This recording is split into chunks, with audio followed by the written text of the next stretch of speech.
দাদা মাস্তান ছবিটি পরিচালনা করেছেন টপ ডাইরেক্টর জিল্লুর রহমান।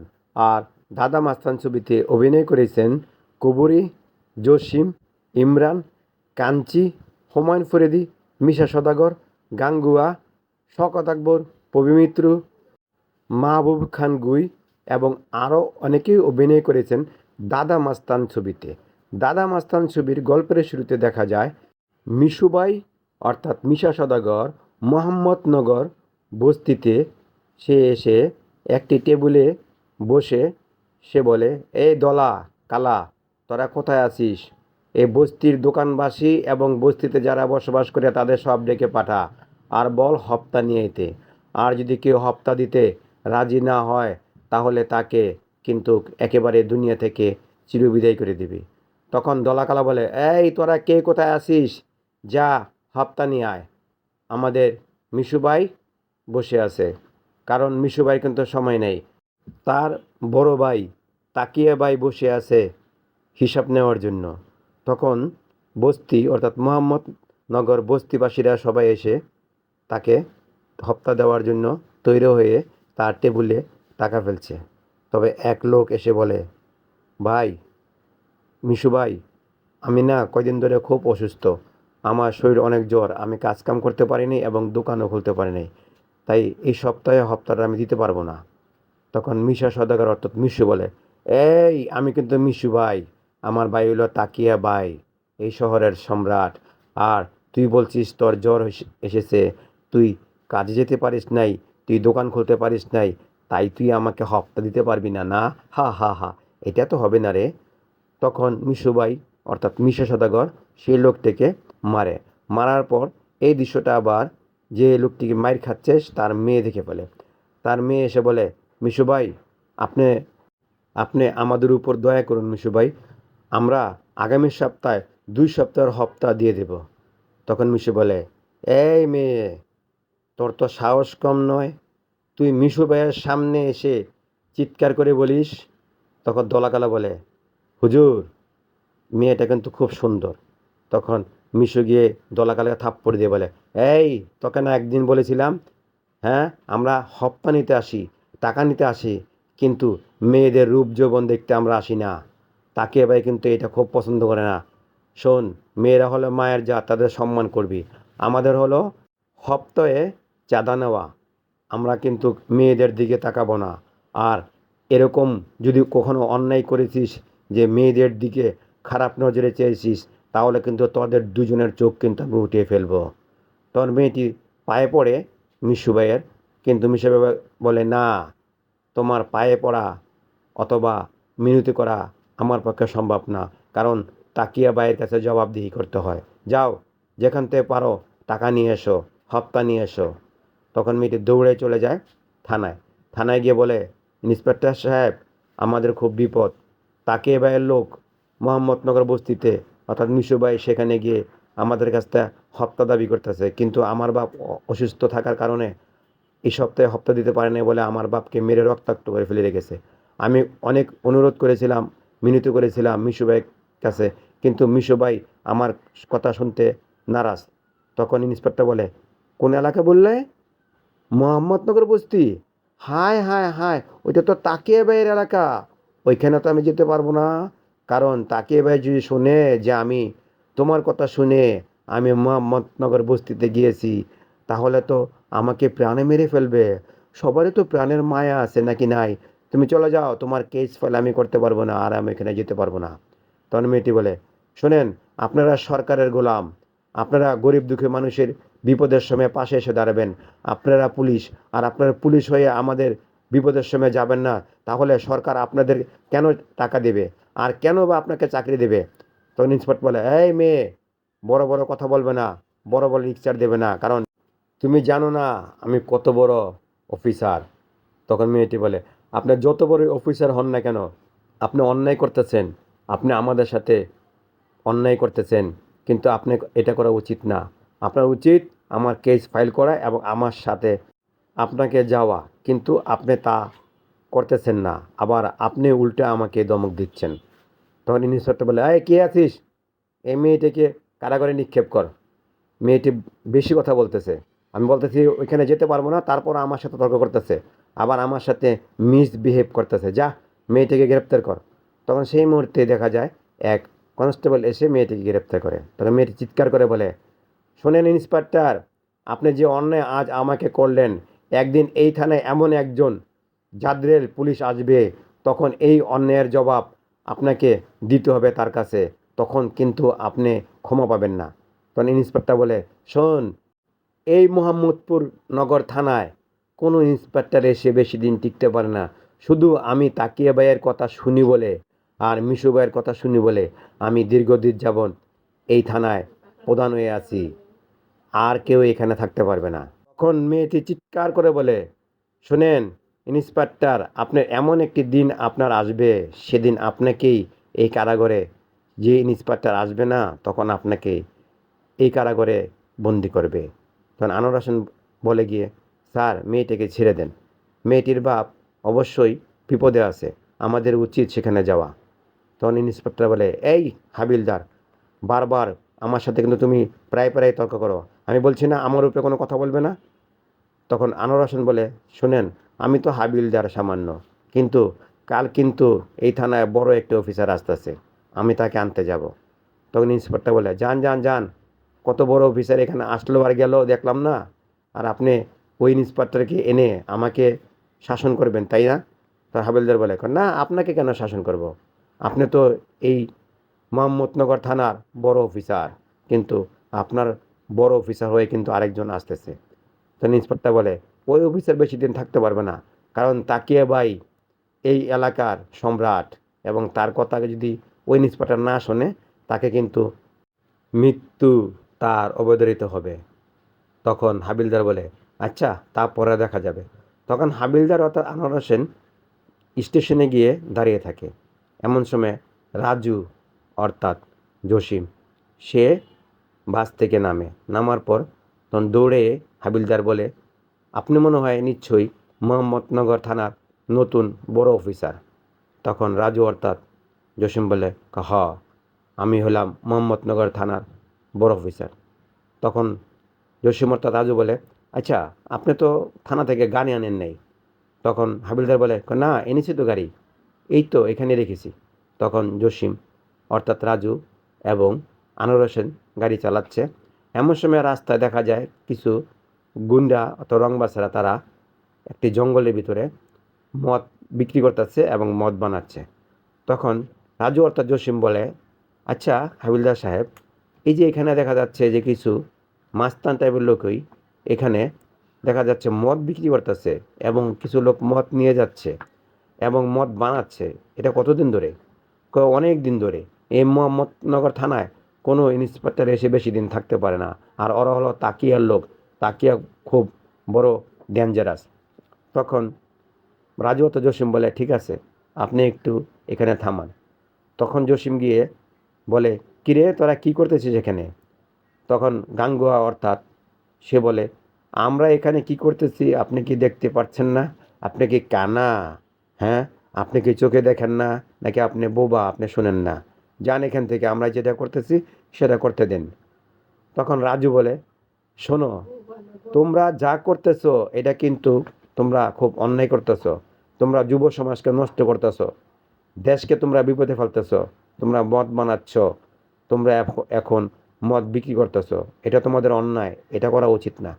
তখন একজন বলে, এই বেটা তুই রে কে উপদেশ দেওয়ার, দাদা হাতেম তাই, যা এখান থেকে, আর না হলে কিন্তু তোকে কিন্তু মেরে কাবাব বেনে কিন্তু এই ড্যাগের ভিতরে কিন্তু তোকে ঢুকিয়ে দেবো।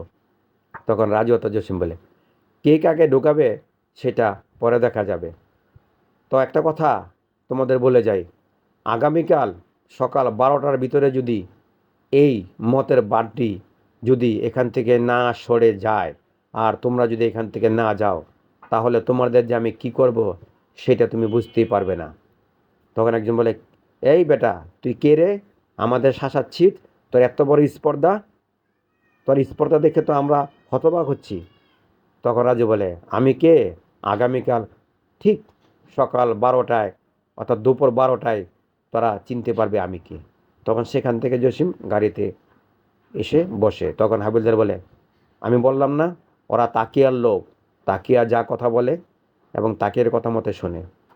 তখন এদিকে রাজু আর তার জসিমে থানায় গিয়ে দেখে যে থানার বেহাল অবস্থা। তখন আনোয়ার হোসেন অর্থাৎ হাবিলদার বলে, স্যার একটা কথা বলি। দেখেন, আমার মেয়েটি না একা থাকে বাড়িতে এবং মোহাম্মদ নূর বস্তিতে থাকে। সেখানে আমি আমার মেয়েটিকে তালাবদ্ধ করে রেখে আসি। সেখানে অনেক মাস্তানরা গিয়ে আমার মেয়েকে খুব বিরক্ত করে। তাই আমাকে একটু তাড়াতাড়ি ছুটি দিতে হবে। রাজু অত জসিম বলে, আচ্ছা এখানে কোনো কি ভালো হোটেল আছে? কয়েক হোটেলতে কী করবেন, আপনি আমার বাড়িতে খাবেন।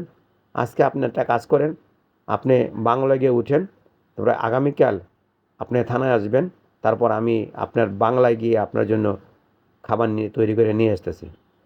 তখন রাজু অত জসিম বলে, ঠিক আছে আপনি তাই করেন। তো জসিম বাংলায় যায়, আর যাওয়ার আগে এক ইন্সপেক্টরকে বলে যায়, শোনেন, আপনি নিশ্চয়ই আসলাম তালুকদার, এই থানার ইনচার্জ। তবে আপনাকে আমি সকাল 8টা পর্যন্ত সময় দিলাম এই থানা পরিষ্কার পরিচ্ছন্ন করে এবং সুন্দর করে গুছিয়ে গুছিয়ে রাখবেন। আমি যাতে আগামীকাল এসে এই থানাটা সম্পূর্ণ পরিষ্কার দেখতে পাই। আর এখানে কোনো কেস ফাইল রাখা নেই কেন, আগামীকাল সকাল 8টার ভিতরে যাতে প্রত্যেকটা কেস ফাইল যাতে আমি যাতে এই ডয়ারে দেখি এবং এই তাকে যাতে সাজানো দেখি। আর যদি না দেখি তাহলে আপনাকে কিন্তু আমি বান্দরবন ট্রান্সফার করতে বাধ্য হব। তখন আসলাম বলে, স্যার আপনি কোনো টেনশন করবেন না। আমি আগামীকাল মনে করেন যে মানে আগামীকাল না, মানে আজ রাতের ভিতরে দেখবেন থানা একেবারে মনে করেন যে পরিষ্কার কইরা একেবারে মানে জগজগা করে থানায় কেস ফাইল মানে তৈরি করে আমি রেডি করবো। আপনি কোনো টেনশন করবেন না। তাই যেমন হয়। তবে হাবিলদার বলে, ও এখন আপনি না কইছিলেন যে যে কোনো বড় অফিসার আসুক না কেন তাকে আর কথা মতো শুনতে হবে, দেখছেন নি?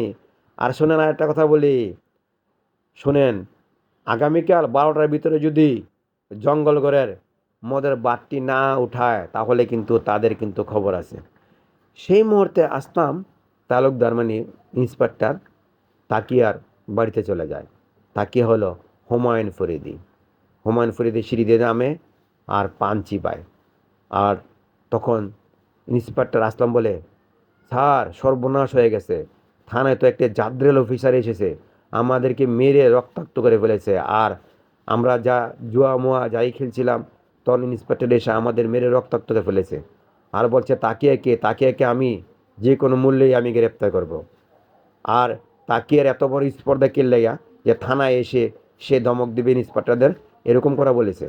তখন মনোবিদ বলে, হায় হায় হায় হায় হায়, কি বলিস তোরা, তাকিয়ার উপরে কথা বলে? তখন মিশু অর্থাৎ বিশ্বাস বলে, আরে কে এই নতুন ইন্সপেক্টর রে, তাকিয়া ভাইয়ের উপর কথা বলে? যে ভাইয়ের নাম শুনলে গরু ছাগলে এক গাঁটে ঘাস খায়, এক গাঁটে পানি খায়, আর সে ভাইয়ের উপর টেক্কা মেরে কথা বলে? তখন আসলাম বলে, শোনেন, এই অফিসার সে অফিসার না। আর একটা কথা বলি, আপনার জঙ্গল ঘরে যে মদের বাট্টিখানা আছে না, সেটাকে উঠানোর জন্য সকাল 12টা পর্যন্ত সময় দিছে, গাঙ্গুয়া আমাকে ফোনে বলেছে। তখন তাকিয়ে বলে, কি এত বড় সাহস, তাকিয়া বাইয়ের উপর কথা বলে? হা হা হা হা, তাকে তো অবশ্যই আমার একবার দেখতে হবে রে আসলাম। কারণ তাকে যদি না দেখি আমার তো মনে শান্তি হবে না। এখন তো মনে হয় শিয়ানে শিয়ানে লড়াই হবে। কারণ যে ইন্সপেক্টর আছে তার নাম কি রে? তা আসলাম বলে, রাজু, জাদ্রেল পুলিশ ভাই। তখন হুমায়ুন ফরিদি অর্থাৎ তাকিয়া বলে, আমার নাম তাকিয়া ভাই, আর আমার উপর টেক্কা মারবে এমন ইন্সপেক্টর এখানে এসেছে আর আমার কথা শুনবে না, তা তো হয় না। আচ্ছা ঠিক আছে, তুমি যাও, আমি দেখতেছি ওর বিরুদ্ধে কী করা যায়। অর্থাৎ মিশু সদর বলে, ভাই আপনি শুধুমাত্র হুকুম করেন, আজ রাতেই ওই নতুন ইন্সপেক্টরকে মেরে একেবারে লাশ বানিয়ে গুম করে ফেলি। তখন তাকিয়ে ভাই বলে, না, এই কাজটা করা যাবে না রে। যদি এই কাজটা করিস তাহলে আমি তার পরিচয়টা কিভাবে পাবো? আমার তো জানতে হবে সে কিরকম সাহসী, অথবা তার জন্ম পরিচয় কেমন, অথবা তার বিবরণ তো জানতে হবে। আসলে তাকে কিনা যাবে কিনা যাবে না। যদি তাকে কিনা যায় তাহলে তো আমাদের কাজ করতে কোনো অসুবিধা হবে না রে মিশু। আর যদি তাকে কিনা না যায় তাহলে তো আগের ইন্সপেক্টরদের মতন তাকেও আমরা মেরে গুম করে ফেলবো। এটা তো সহজ, অতি সহজ, কারণ আমাদের তো কাজই একটা, মেরে ফেলে গুম করে ফেলা, এটাই তো কাজ নাকি? আসলাম বলে, জি স্যার, তাহলে আমি এখন আসি। যাও, তুমি যাও। যখন আগামীকাল 12টা বাজে, তা হাবিলদার বলে, স্যার আপনার কি মনে আছে? রাজু বলে, হ্যাঁ আমার মনে আছে। তো রাজু অর্থাৎ জসিম বলে, শোনেন, এখনও 12 মিনিট বাকি আছে 12টা বাজতে। সে 12 মিনিট তারা যাই করার করুক। তখন 12 মিনিট পর জসিম গাড়ি উঠে। তখন হাবিলদার অর্থাৎ আনোয়ার হোসেন বলে, আমিও যাব। ঠিক আছে চলেন। তখন যায়। জসিম গিয়ে বলে, কি তোদের বলেছিলাম না যে আজ 12টার ভিতরে তোরা এখানে মতের বাড্ডিখানা উঠিয়ে ফেলবি, তোরা এখন উঠিস না কেন? না, গাঙ্গা বলে, মামা বাড়ির আবদার, এটা কি মামা বাড়ির আবদার যে তোমার কথায় আমরা উঠে ফেলবো? কিন্তু তখন রাজু অর্থাৎ জসিম শব্দ ভেসে যায়, তারা জানে না। তখন এমন সময় একজন বলে, এই বেটা, আমি জানি তুই নতুন ইন্সপেক্টর। তখন গাঙ্গা বলে, কি বলিস তুই? নতুন ইন্সপেক্টর উনি? তখন সে ডন বলে, হ বস, এই উনি। তখন জসিম ইচ্ছা রকম গাঙ্গুই এবং তার দলফুলকে মারার পর তারা সেখান থেকে পালিয়ে যায়। পালিয়ে যাওয়ার পর যাওয়ার সময় দেখা যায় রাজু অর্থাৎ জসিম কয়েকটিকে গ্রেপ্তার করে থানায় ধরে নিয়ে আসে। তখন আসলাম চৌধুরী অর্থাৎ সে অবাক হয়ে যায়। তখন আসলাম চৌধুরী অর্থাৎ রাজুকে বলে, স্যার আপনি এটা ভুল করছেন, ওরা কিন্তু তাকিয়ার লোক, আপনি ওদেরকে গ্রেপ্তার করেছেন। এই মুহূর্তে যদি তাকিয়া ভাই শুনতে পায় না, তখন দৌড়ে আসবে, এসে আপনাকে এখান থেকে বদলি করে বান্দরবন পাঠিয়ে দিবে। তখন জসিমত রাজু বলে, থামুন, আপনি আপনি সরকারের টাকা খেয়ে ওই পাবলিকের গোলামি করেন, সন্ত্রাসী গোলামি করেন না, চামচামি করেন। এসব চামচামি এখানে চলবে না, কারণ এটা হলো কি থানা, সরকার আমাদের বেতন দেয় কেন? আমরা অপরাধীকে ধরার জন্য। আর এরা হলো কুখ্যাত অপরাধী, তাই ওদের আমি গ্রেপ্তার করেছি, কারণ তারা বেআইনিভাবে মদের বাড্ডিখানা খুলেছিল এবং জঙ্গলের ভিতরে তারা মদ তৈরি করত এবং মদ বিক্রি করত, তাই আমি ওদের হাতে নাতে ধরেছি। আর আপনি ওদের হয়ে সাফাই করতেছেন। আসলাম বলে, না স্যার, ওইটা বলতেছি না, কিন্তু তাকিয়া খুব লম্বা মানুষ, মানে তাদের হাত অনেক লম্বা এবং সে অনেক শক্তিশালী, পাওয়ারফুল, তার সাথে তো টেক্কা দিয়ে আমরা পারবো না। আপনি যদি না পারেন তাহলে আপনি চুরি পরে ঘরে বসে থাকেন, আপনার মতন ইন্সপেক্টর এই থানা দরকার নেই। আসলাম বলে, স্যার আমি যা বলছিলাম আপনার ভালো জলে বলছিলাম। হাবিল বলে, আপনার ভালো আর বুঝতে হবে না, আর আপনার ভালো বলতে হবে না, আপনি যে কি ভালো বলছেন সেটা আমরা বেশ ভালো জানি। আপনি তাকিয়া ভাইয়ের সাথে মিলে আপনি সব সন্ত্রাস লালন পালন করেছেন, আর আপনার জন্যই আমার মেয়েটাও নিরাপদ নয়। তখন রাজু অর্থাৎ জসিম বলে, আচ্ছা আপনার মোহাম্মদনগরে বস্তিতে থাকেন না? অনেক রং বা সেখানে না? ঠিক আছে, আমি আজ রাতেই সেখানে যাব। তো রাজু অর্থাৎ জসিম সে মোহাম্মদনগর বস্তিতে দেখে যে কিছু রংবাজ তার মেয়ের দরজার দিকে উকি মারতেছে, দেখতেছে। আর রাজু অর্থাৎ জসিম গিয়ে সেই রংবাজকে ইচ্ছানুরকম মারার পর সেখান থেকে রংবাজগুলো পালিয়ে যায়। তখন বেরিয়ে আসে কবির। তখন কবির বলে, সাবাস, আপনি তো অনেক সাহসী, আপনার মতো পুলিশ তো আমি এরকম সাহসী পুলিশ তো দেখিনি। তখন রাজু বলে, আপনি তো বেশ সুন্দর, আর আপনি যে কালকে যে খাবারটা পাঠিয়েছিলেন না, খুব চমৎকার, আপনার রান্না অনেক ভালো। তা হাবিলদার বলে, জানেন না স্যার, আমার মেয়ে অনেক ভালো রাঁধুনি, আমার মেয়ে অনেক সুন্দর করে রাঁধে। তখন জসিমত রাজু বলে, হ, আমি তো কালকে খেয়েই বুঝতে পেরেছি। আচ্ছা আপনার মেয়ের নাম কি? আমার মেয়ের নাম হইল কিনা সখিনা। আচ্ছা সখিনা, আপনার প্রতিবাদ করতে ইচ্ছা করে না? এই যে কিছু রংবাজরা যে আপনার দরজা জানানোর দিকে উকি মারে অথবা শীষ মারে, প্রতিবাদ করতে ইচ্ছা করে না? তখন কবুরি বলে, অবশ্যই করে, কিন্তু পারি না, এখানে রংবাজ মাস্তানদা অনেক উৎপাত করে। তখন রাজু অর্থাৎ জসিম বলে, আর করবে না। তখন রাজু কবুরের দিকে অনেকক্ষণ চেয়ে থাকে, কবুরের দিকে রাজুর দিকে অনেকক্ষণ চেয়ে থাকে।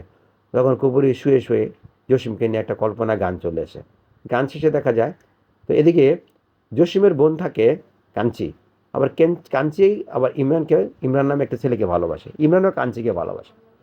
তো এদিকে একদিন কাঞ্চি এবং ইমরান ঘুরতে আসে জঙ্গলে, তারা গান গেতে থাকে। এমন সে সময় দেখা যায় কিছু রংবাজ অর্থাৎ গুন্ডারা গিয়ে কাঞ্চিকে ধরার জন্য আক্রমণ, কিন্তু ইমরান সেখানে মেরে তাদের রক্তাক্ত করে সেখানে পালিয়ে যায়। রাজু অর্থাৎ জসিম বলে, সাবাস, তোমার নাম কি? তখন ইমরান বলে, আমার নাম ইমরান।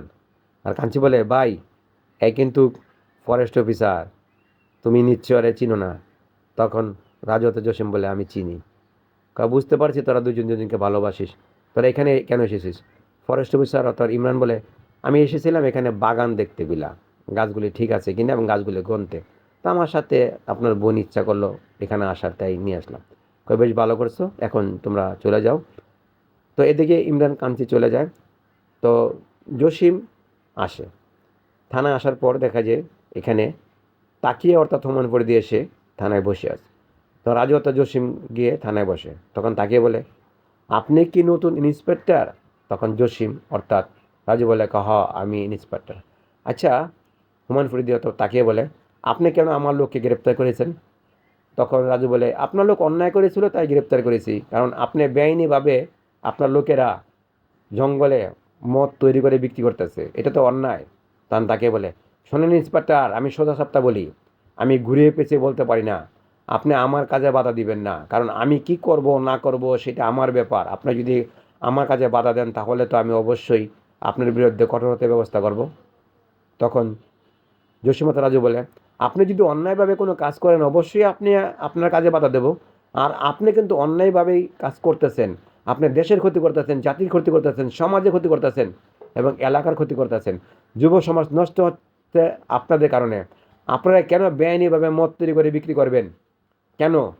তখন হুমায়ুন ফরিদ তাকিয়ে বলে, আমার নাম তাকিয়া ভাই, আমার উপরে এবং আমার মুখের দিকে তাকিয়ে কথা বলার সাহস কি পায়নি, আর আপনি আমার সাথে ধমক দিয়ে কথা বলছেন। তখন রাজু অর্থাৎ জসিম বলে, আর আপনি যদি আরেকটা কথা বলবেন তাহলে কিন্তু আপনাকেও এই 14 শিখের ভিতরে কিন্তু ঢুকিয়ে দেবো। তখন তাকিয়া ভাই মিশু ভাই বলে, এই ইন্সপেক্টর, তোমার সাহস দিকে হতবাক হচ্ছি। তোমার এত বড় সাহস হয় কিভাবে যে তুমি আমার ভাইয়ের মুখের বিরুদ্ধে কথা বলো? তাকে ভাই নামে শুনলে এই মাহমুদপুর থানা কাঁপে, এলাকাবাসী কাঁপে, বস্তিবাসী কাঁপে, আর তুমি আমার ভাইয়ের উপর ধমক দিচ্ছ। তখন তাকিয়ে অর্থাৎ থমন ফরিদে বলে, এই তুই থাম। আচ্ছা ইন্সপেক্টর, আমরা একটা রফা দফা করি, আমি সব কাজ করব, আপনি কোনো বাধা দিবেন না, আর আপনাকে বিনিময়ে গাড়ি বাড়ি অবশ্যই পাবেন এবং সব কিছু পাবেন। তখন রাজু অর্থাৎ জসিম বলে, আমি গাড়ি বাড়ি এবং টাকা পয়সার জন্য এই থানায় কিন্তু বদলি হয়ে আসিনি। আমি এসেছি এই মোহাম্মদপুর থানাকে একটি সুপ্রতিষ্ঠিত থানা হিসেবে তৈরি করতে, আর আপনার সাথে আপোষ হতে না। কয় আচ্ছা ঠিক আছে, আপনি যদি আমার কথা না শোনেন তাহলে পরবর্তীতে আপনি দেখবেন যে আপনি কখন যে কোথায় হারিয়ে গেছেন আপনি নিজেও নিজেকে খুঁজে পাবেন না। তখন রাজু অর্থাৎ জসিম বলে, তাই নাকি? আচ্ছা ঠিক আছে, দেখি কে কাকে হারিয়ে দেওয়ার জন্য তৈরি থাকে। আপনিও প্রস্তুত থাকেন, আপনি দেখেন না আবার কখন যেন আপনিও হারিয়ে যান, আপনাকেও আপনার বাইক খুঁজে না পায়। তখন তাকে অর্থাৎ থমন ফরিদি বলে, বেত্তমিজ খামোশ, আর একটা উল্টাপাল্টা কথা বললে তাহলে তোমাকে আমি বদলি করতে আমার হাতের তুড়িই যথেষ্ট, বুঝতে পারছেন? তখন রাজু অত জসিম বলে, হ্যাঁ বুঝতে পারছি, আপনি এখন আসুন, আর যদি না আসেন তাহলে কিন্তু আপনাকে কিন্তু আমি ঢুকিয়ে দেব। তখন তাকিয়ে অর্থাৎ হুমায়ুন ফরিদ এবং মিশর সদাগর সেখান থেকে চলে যায়। তখন তাকিয়ে বলে, শোন, আমার লোকদের খবর দে, আজ রাতেই ওই ইন্সপেক্টরকে তুলে নিয়ে আসবি, আর হাবিলদারকে তুলে নিয়ে আসবি।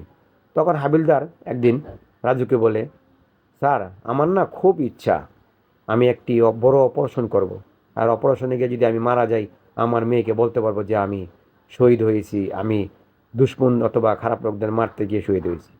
তখন রাজু অত জসিম বলে, ঠিক আছে তা দেখা যাবে না। তো একদিন হাবিলদার বলে, স্যার আজকে না জঙ্গল বাড়ি এখান দিয়ে কিছু লোকেরা কালো টাকা এবং হিরোইন পাচার করবে, আমি সেই অপারেশনে যেতে চাই। তখন জসিম বলে, ঠিক আছে তাহলে যাবেন। সে অপারেশনে গিয়ে অপারেশন সাকসেসফুল হয় ঠিক আছে, কিন্তু সেখানে হাবিলদার আনোয়ার হোসেন মারা যায়। তখন মারা যাওয়ার সময় বলে, স্যার একটা কথা বলি, আমার মেয়ে সখিনা খুব একা হয়ে গেল, যদি পারেন আমার মেয়েটাকে আপনি আপনার কাছে রেখেন, আনেতে যে কোনো সময় কিন্তু আমার মেয়ের বিপদ হবে। তখন সেখানে তার সেই মুহূর্তেই আনোয়ার হোসেন অর্থাৎ হাবিলদার মারা যায়। তখন জসিম তার লাশ নিয়ে মোহাম্মদ তখন বস্তিতে আসে। আসার পর তখন কবিরকে তার থানায় নিয়ে যায়, সেখান থেকে তার বাড়িতে নিয়ে যায়। তার মা বলে, কাকে নিয়ে এসেছিস? কয়, মা এটা আমি ওই আমার হাবিলদার ছিল তো, সে হাবিলদার মারা গেছে তাই মেয়েটা একা তো, তাই মেয়েটাকে নিয়ে এসেছি। তখন জসিম অথবা রাজুর মা বলে, মেয়েটাকে বিয়ে করে আনিসনি? কয়, না মা, বিয়ে করে আনিনি। তোমার কথা ছাড়া অথবা হুকুম ছাড়া কীভাবে বিয়ে করি? তখন বলে, আজই তাদের বিয়ে। তো বিয়ে হবে, হয়ে যায় বিয়ে। বিয়ের পর এমন সময় একটা ফোন আসে, তাকিয়ার লোকেরা ফোন করে, মিথ্যা ফোন করে নিয়ে সেখানে জসিমকে আটকে ফেলে। জসিমকে ইচ্ছারকম মেরে তারা ছুরিকাঘাত করে তারা জীবন্ত কবর দেয়। আর এই দৃশ্যটা আবার মাহবুব খান অর্থাৎ গুই সেখানে দেখে ফেলে। তখন মাহবুব খান গিয়ে জসিমকে সেখান থেকে উঠিয়ে নিয়ে জঙ্গলে নিয়ে যায়। আর মাহবুব খান এসে জসিমের স্ত্রী শকিন অর্থাৎ কবরী এবং তার মা আনোয়ারাকে বলে, আপনার ছেলে মারা গেছে। কিন্তু সেখানে মাহবুব খান জসিমকে তৈরি করে নতুন রূপে, নতুন আঙ্গিতে দাদা মাস্তান নামে তৈরি করে। তখন জসিম সেখান থেকে সে তার রূপ পাল্টে ফেলে, সে হয়ে যায় দাদা মাস্তান। দাদা মাস্তানের নাম শুনলে তাকিয়া বয়ে বয়ে কাঁপে, মিশু বয়ে বয়ে কাঁপে, গাঙ্গুয়া কাঁপে। কে সে দাদা মাস্তান? কে সে দাদা মাস্তান? দাদা মাস্তান হয়ে জসিম অর্থাৎ রাজু সে তাকিয়ার গোপন আস্তানা সবগুলো ধ্বংস করতে থাকে। তার বড় বড় ব্যবসাগুলি সে গুলি করে, তার আগুনে পুড়িয়ে জ্বালিয়ে শেষ করে দেয়। তাকিয়া অর্থাৎ হোমেনপ্রীতি বলে, আমার এক এক করে সব কিছু ধ্বংস করে দিচ্ছে। কে সে দাদা মাস্তান? কে সে দাদা মাস্তান? দাদা মাস্তারকে আমি দেখতে চাই। তখন তাকিয়া বলে, আচ্ছা মিশু, তোরা যে রাজুকে অর্থাৎ রাজু ইন্সপেক্টরকে খুন করেছিস এবং তাকে যে মাটি দিয়েছিলি সেই জায়গাটায় আমাকে নিয়ে চলতো। আসলে তো আর কি তাকে জীবন্ত মাটি দিয়েছিলি? তখন মিশু অর্থাৎ গাঙ্গুয়া দুজনে বলে, হ ভাই, আমরা তো নিজ হাতেই তাদেরকে গুলি করে ছুরিয়াঘাত করে রাজুকে আমরা নিজে জীবন্ত মাটি দিয়েছি। কয়, তাহলে চলতো, তোরা কোথায় মারি দিয়েছিলি? আমি সেই জায়গাটা দেখতে চাই। তখন তাকে বলে, যদি তোরা না দিয়ে যাস তাহলে আমি কিন্তু তোদেরকে মেরে ফেলবো। তখন মিশু বলে, ঠিক আছে। আর গাঙ্গুয়া বলে, ঠিক আছে, তাহলে চলেন। গিয়ে কয়, আচ্ছা তাহলে কবরটা খুঁজ। কবরটা খোঁজার পরে দে কি কিছুই নেই। তখন তাকে বলে, কিরে, এখানে লাশ তো থাকার কথা ছিল, লাশ যদি পচেও যায় তাতে হাড্ডিগুলো থাকার কথা ছিল, এখানে কিছুই নেই। তখন তাকে বলে, শোন, আমার এখন দাঁড়ানো হচ্ছে যে সে দাদা মাস্তান আর কেউই নয়, ওই ইন্সপেক্টর রাজু। সে ওই দাদা মাস্তান সেজে আমাদের সব কিছু ধ্বংস করতেছে আর আমাদেরকে মেরে ফেলার জন্য সে উঠে পড়ে লেগেছে। তবে তুই খেয়াল রাখবি তার বাড়ির দিকে, যে সেখানে রাজু আসে কিনা। আর যদি সেখানে রাজু যায় তাহলে অবশ্যই তাকে মেরে ফেলবি, কারণ আমার মনে হয় সে দাদা মাস্তান। দাদা মাস্তান হয়ে আমাদের অনেক কিছু ক্ষতি করতেছে। তো দাদা মাস্তান করতে এইভাবে তো আর আমরা চিহ্নিত করতে পারবো না। তখন এই কথাগুলি আবার শুনে ফেলে ইমরান। ইমরান গিয়ে সে দৌড়ে গিয়ে তার প্রেমিকা কাঞ্চিকে বলে, কাঞ্চি, তোমার ভাই যে আছে সে কি জীবিত আছে? তখন কাঞ্চি বলে, হ, জীবিত আছে। কয়, তোমার ভাই কিন্তু বিপদ, কারণ তোমার ভাইকে মেরে ফেলার জন্য তাকিয়া বাই, মিশা বাই, গাঙ্গুয়া এরা উঠে পড়ে লেগেছে। আজ শুনছি যে তোমার ভাইকে তারা আজকেই হত্যা করে ফেলবে এবং তোমার ভাই যে জীবিত আছে তারা জানতে পেরে গেছে। তখন সেই মুহূর্তেই রাজু অর্থাৎ জসিম আসে। তখন কুবুরি বলে, তুমি কেন এসেছো? কয়, আমি এসেছি কারণ তোমার উপর অনেক অন্যায় বদনাম হচ্ছে, এই জন্য তোমাকে আমি নিষ্পাপ প্রমাণ করতে এসেছি। তখন কাঞ্চি অর্থাৎ বলে, ভাই, আমরা সব কিছু জানি, আমরা জেনেছি যে তুমি এখনো জীবিত আছো। তখন তার মানে কাঞ্চির মা এবং জসিমের মা এসে কুবুরিকে বরণ করে নেয়। আর এমন সময় দেখা যায় যে হুমায়ুন ফরিদির লোক, অনেক লোক সে এসে গেরোয়া করে। গেরোয়া করার পর ইমরান বলে, ভাই, আমরা এখান থেকে যে মুহূর্তে হোক পালাতে হবে, আমাদের কিন্তু চতুর্দিকে কিন্তু গেরোয়া করে ফেলেছে। তখন রাজু অত জসিম বলে, তোমরা কোনো চিন্তা করো না, এখানে আজকেই হবে আখিরি মোকাবেলা, কারণ এই তাকিয়া অনেক কিছু ক্ষতি করেছে এই সমাজের। তো সেখানে শুরু হয়ে যায় গোলাগুলি, অ্যাকশন, মারামারি। এক পর্যায়ে যখন তাকিয়া পালিয়ে যেতে চায় তখন রাজুর মা বলে, রাজু, এই যে লোকটি দেখতেছে না তাকিয়া, এই তোর বাপকে হত্যা করেছে, তাকে মার, তাকে গুলি করে মেরে ফেল। তো রাজু অত জসিম বলে, কি, আমার বাপকে এ হত্যা করেছিল? কহ, তোর বাপ ছিল শত অফিসার, শত পুলিশ ইন্সপেক্টর, এই মোহাম্মদপুর থানার পুলিশ ইন্সপেক্টর।